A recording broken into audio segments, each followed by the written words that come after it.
Fala pessoal, nós temos mais um vídeo aqui então sobre as condicionais em linguagem C, se não se e se não. Aqui nós tratamos como if, else if, else. E nesse código eu vou mostrar para vocês como as condições que nós colocamos dentro dos parênteses no if ou no else if, nós vamos ver que elas podem ser compostas também, tá? Elas podem ser mais do que só um número ou só uma variável. Vamos lá? O que a gente tem aqui então nesse código? Olha só. Nesse código aqui, nós vamos implementar o probleminha que está lá no primeiro vídeo sobre as condicionais, tá bom? Pode procurar ele aqui na lista de reprodução. Esse problema é o de um aluno que está numa faculdade, e aí nós vamos precisar imprimir o resultado dele a partir da média das provas. Se o cara foi aprovado, se ele foi reprovado, ou se ele está em prova final. Beleza? E aí, quais são as regras? Bom, as regras são, se o aluno ele pegou menos de 50 em nota, ele já está reprovado, não interessa a frequência. Se ele pegou de 50, maior ou igual que 50, só que menor que 70, se ele tiver tido 75% de frequência, ele consegue pegar a prova final. Agora, se ele tiver tirado de 70 acima em nota, e aí, se ele tiver, então, no mínimo 75% de frequência, 75%, aí ele está aprovado, certo? Agora, vamos lá, então, calcular para ver como é que a gente faz isso. Olha só, começamos com as nossas bibliotecas que tem nos acompanhado aqui, a IO, que vai ter em todo o código, e também a nossa biblioteca para poder ajudar a setar a linguagem. E aí seguimos então.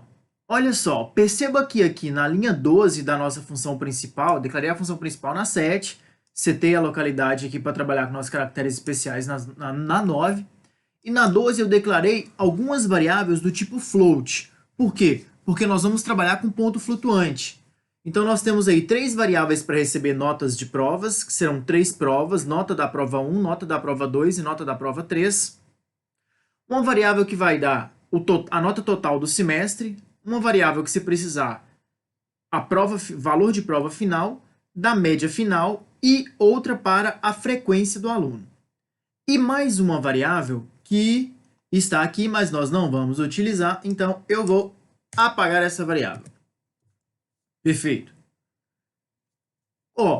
Primeiro, nós vamos imprimir as instruções, e para imprimir, aqui nós vamos utilizar sempre o printf, tá bom? Nós estamos utilizando literalmente o que a gente está escrevendo entre as aspas. Então aqui, por exemplo, nós vamos ter instruções impresso na tela, com esse monte de símbolos aí, de maior e de menor, e 2 quebras de linha. Então nós estamos dando as instruções, notas, abaixo de 50 reprovado, mínimo 50 e abaixo de 70 prova final, a partir de 70 aprovado. Em relação à frequência, abaixo de 75% reprovado, a partir de 75% aprovado. Aí tem um detalhe, para ser aprovado, o aluno precisa obedecer aos critérios de nota e frequência simultaneamente, tá bom? Então vamos lá, como é que nós estamos fazendo os cálculos? Pedimos o usuário para digitar as notas das provas e trabalhos, só que nós vamos trabalhar só com 3 provas, prova 1, prova 2 e prova 3, valendo 30, 30 e 40 pontos, respectivamente, como está sendo indicado nas linhas 23, 25 e 27. Então, cada nota de prova a gente vai colocando na sua variável respectiva, nota prova 1, nota prova 2 e nota prova 3. Só que o parâmetro do scanf agora muda porque nós vamos utilizar um ponto flutuante. Por isso que aqui, nós estamos colocando o %f e continuamos com o nosso pedido para limpar o buffer depois que for lido o dado de entrada. Joia, aqui a gente passa o endereço da variável que a gente quer que o valor seja armazenado nela e seguimos. Para calcular o total do semestre, aí nós vamos somar as 3 notas de prova. Prova 1, prova 2 e prova 3. Beleza, lembra que tudo aqui é float. Beleza? Joia, estamos aqui na linha 32, que não tem nada. Aqui, nós vamos digitar a porcentagem de frequência. Aí nós vamos pedir para o usuário digitar só o número entre 0 e 100. Tá bom? E vamos botar aqui, A frequência eu podia ter trabalhado com o número decimal? Podia, mas eu esqueci e trabalhei com ele inteiro na intenção de facilitar para o usuário. Então a gente vai receber também um número de 0 a 100 e jogar aqui como float para a variável frequência. Beleza. Agora que é o interessante aqui, ó, galera. Olha esse nosso primeiro if. Esse nosso primeiro if aí, ele tem uma condição que é uma condição composta. Beleza? Dá uma olhadinha aí, para 5 segundos e dá uma olhadinha aí nessa linha.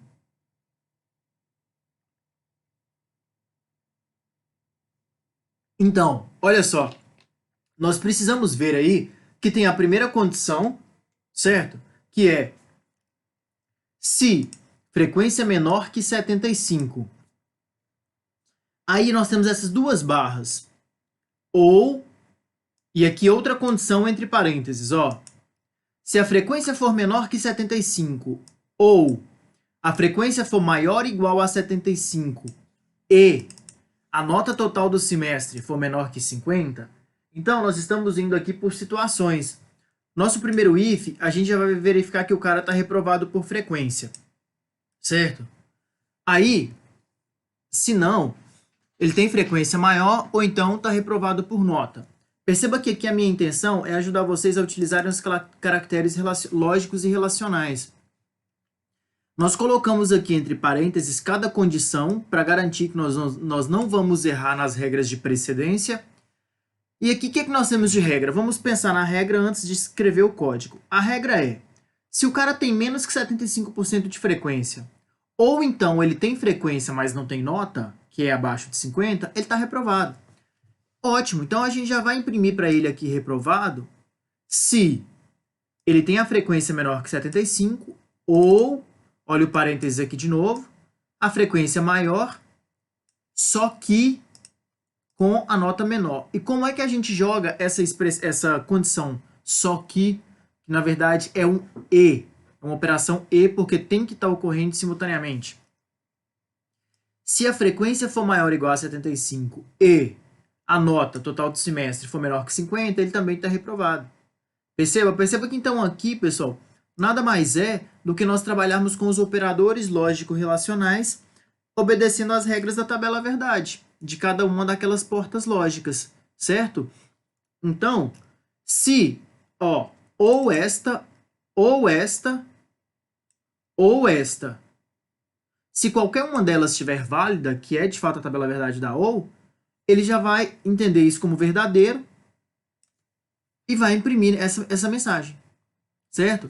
Agora, vamos supor que a frequência do cara foi maior que 75, então isso aqui vai ser falso. Se essa for verdadeira aqui, ok, ainda está válida.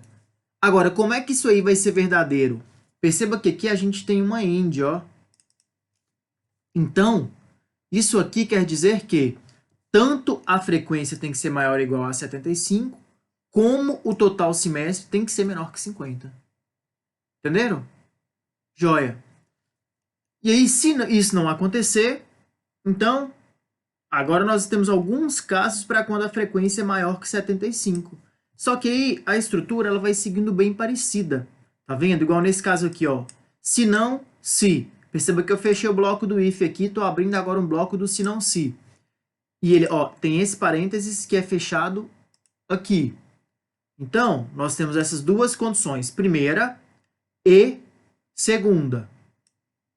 Se a frequência for maior ou igual a 75 e total do semestre for menor que 50, ok, o aluno ainda está reprovado por nota, certo? Então, aqui ele está seguindo a tabela verdade da AND.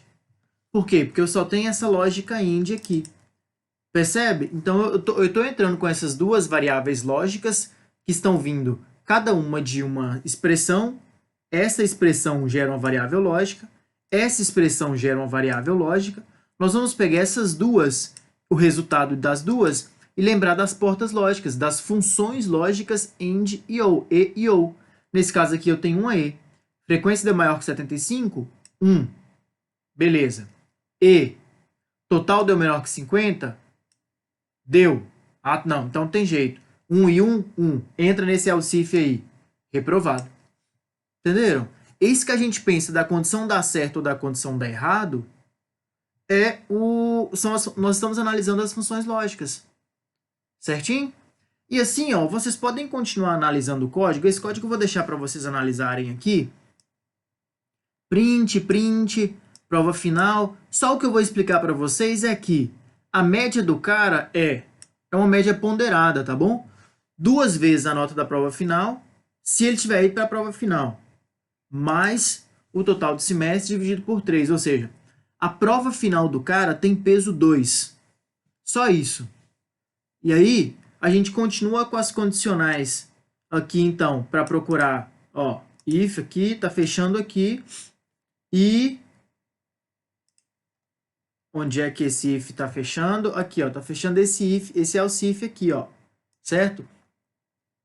Foi quando o cara entrou para a média final, termina aqui, se não, é outra situação aqui do aprovado. Então, vamos rodar.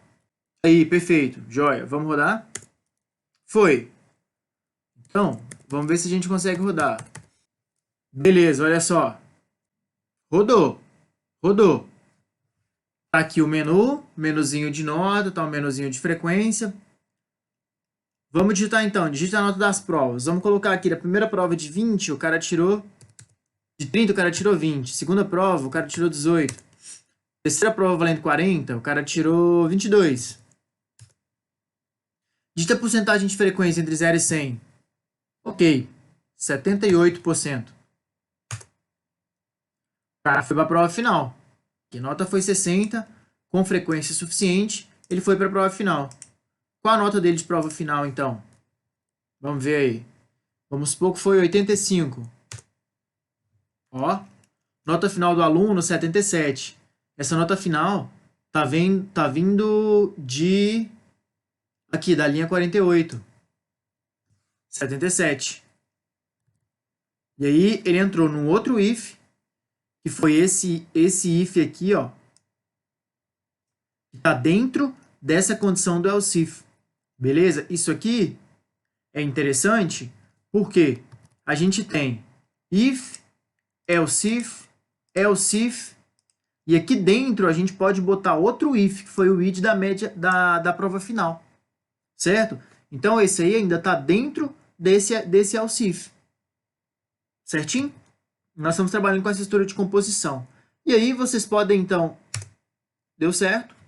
Vocês podem, então, refazer esse código aí, testar esse código, modificar algumas médias, algumas regras, e estudando essa estrutura composta. O que é importante aqui nesse ponto? Vocês verem que tem if dentro de if, tem if dentro de else if, certo? Porque tem condições, elas estão englobadas em outras condições, elas são condicionadas a outras condições. E é por isso que a gente vai fazendo essa estrutura aninhada, ou seja, uma depois da outra, para a gente tendo essa ideia visual, que é como se a gente tivesse dado o Hadouken lá no código, para poder dar aquele V de aninhamento perfeito lá de ifs, para a gente conseguir ver a profundidade dessas condicionais. Beleza, pessoal? Então, aqui a gente encerra a sequência dos if, else, e no próximo vídeo a gente já volta com as condicionais de switch case, que são praticamente como se fosse uma questão de múltipla escolha. Beleza? Então, valeu por assistir e até a próxima videoaula.